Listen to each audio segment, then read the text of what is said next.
आज सिंदखेडा तालुक्यातील समस्त आदिवासी समाजाच्या वतीने तहसीलदार सौ सिंदखेडा यांना निवेदन देण्यात आलेलं आहे। निवेदनाचा विषय असा आहे की जे गैर आदिवासी समाज आहे त्या आदिवासी समाजामध्ये घुसखोरी करण्याचा मोठ्या प्रमाणात प्रयत्न चालू आहे। आज धनगर असो बंजारा समाज असो यांनी आपलं आरक्षण हे वेगळं मागावं, आमचे त्यात त्यांना विरोध नाही, फक्त आदिवासी समाजातच का आरक्षण पाहिजे।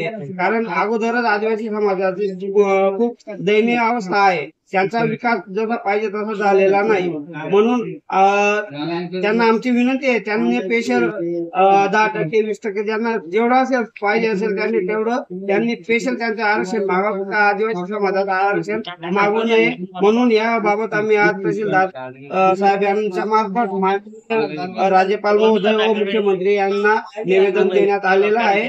तरी त्यांना आमची एक विनंती आहे, तुम्ही तुमच्या डॉक्टर बाबासाहेब आंबेडकरांनी सर्वांना संविधानिक अधिकार दिलेला आहे, त्या पद्धतीने त्यांनी त्यांचं वैयक्तिक आरक्षण त्यांना मिळावं।